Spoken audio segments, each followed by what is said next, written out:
Today we are going to discuss about the success of international marketing plan.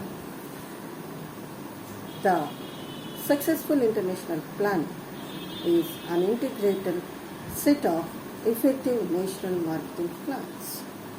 Each national marketing plan should be based upon certain foundations: knowledge of the market and the marketing environment, especially of customers, competitors and the government. Knowledge of the product line formal market, its technology and its core benefit. Knowledge of the marketing function and discipline. An international company must decide how it will obtain these three key types of knowledge on an international basis. It must also decide how it will assign responsibility for formulating a marketing plan. If plan formulation is assigned to a national subsidiary, the international headquarters must ensure that the subsidiary planners are fully informed on the technical and engineering characteristics of the product as well as to up to date in the functional skills. One of the ways of doing this is to involve headquarters marketing staff specialists in the planning process so that they can ensure that the higher standard of product and functional knowledge is associated with the local marketing staff's marketing knowledge.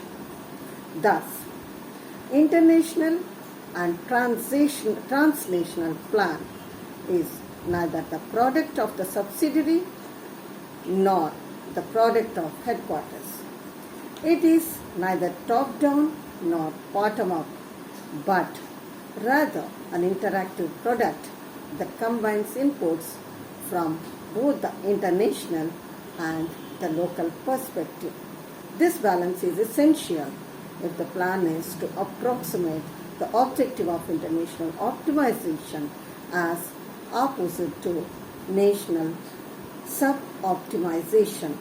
The international plan should be initiated by an international overview that assesses the broad nature of opportunity and threat on an international basis and breaks down this assessment on a country-by-country basis with an indication of sales and earning targets of each country. These targets are proposed by headquarters as guidance to each national organization for the formulation of country plans. Guidance at this stage is the process that should be guidance, not a directive. National organizations should come up with its own target and compare that to the target suggested by world headquarters.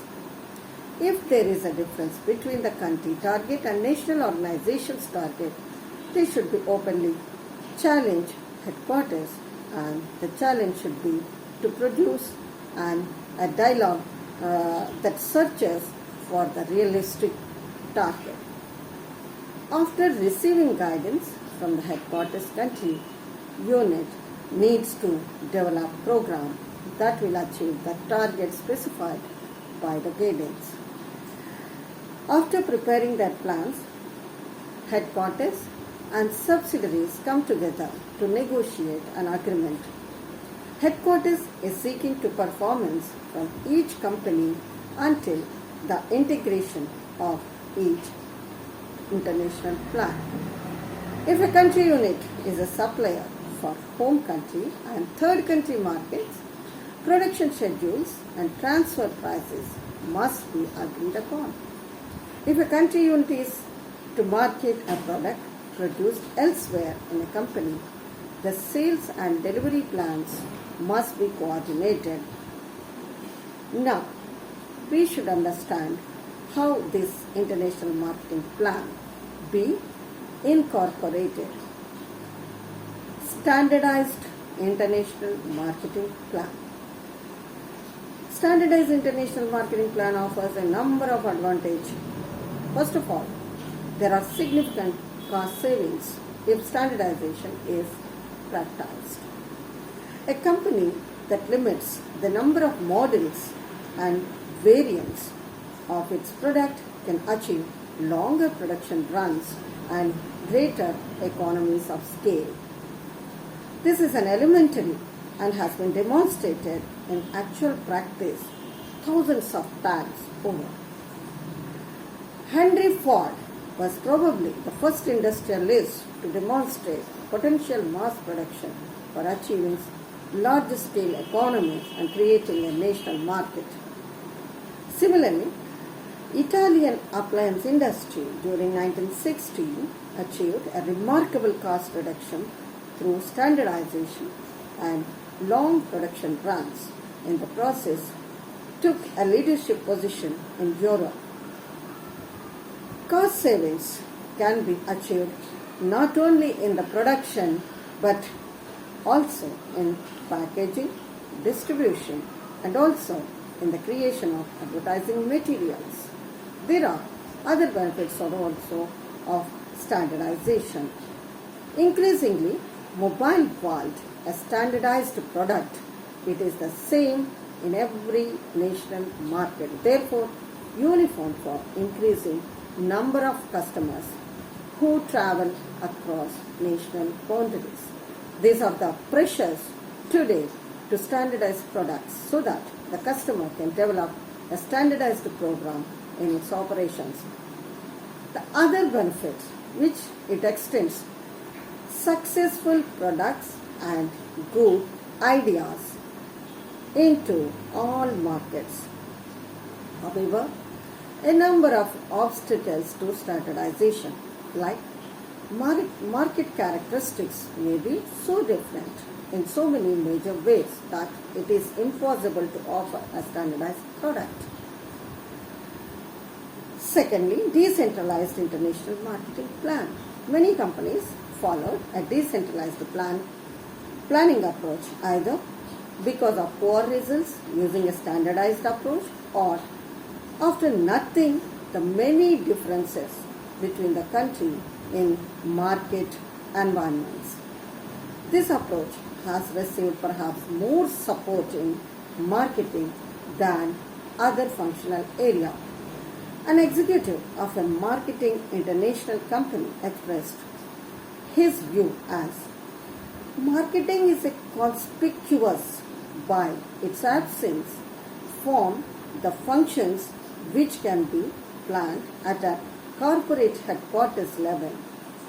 It is in this phase of overseas business activity that variations in social patterns and certainly of local conditions have the most pronounced effect on basic business strategy and tactics.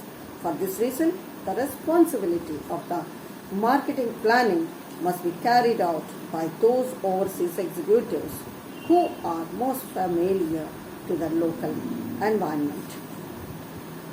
Both standardized and decentralized approaches is the absence of responsibility for analysis and planning at the headquarters level for multi-country marketing programs.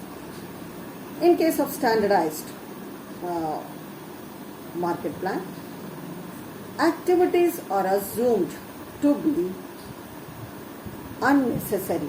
Once the marketing problem is solved for the home country, it is solved in the world. The decentralized company needs for analysis and planning to respond local conditions is recognized, but it is assumed that knowledgeable efforts can only be attempted at the country level and there is no opportunity for effective supranational participation in these activities.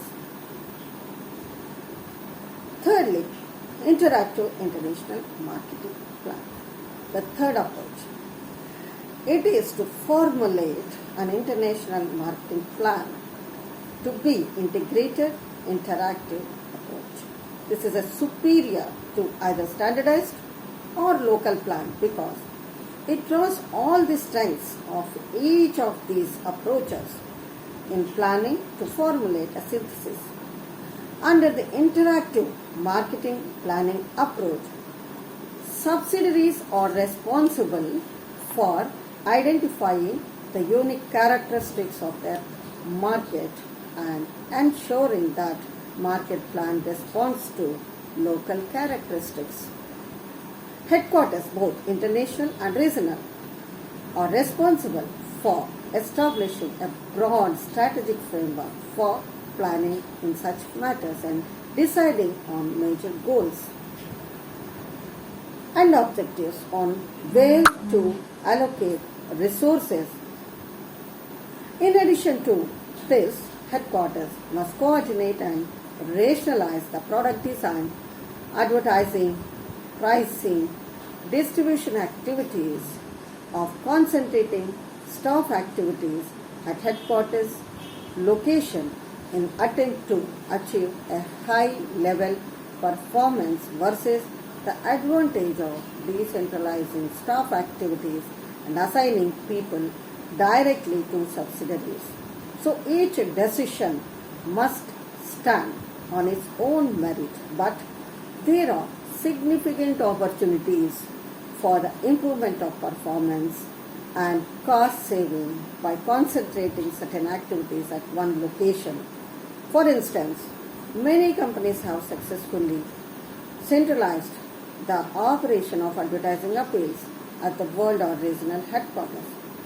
Another activity that can be done in one location is product design. Information and design criteria need to come from the world, but the design itself can be done by one design team in a single location.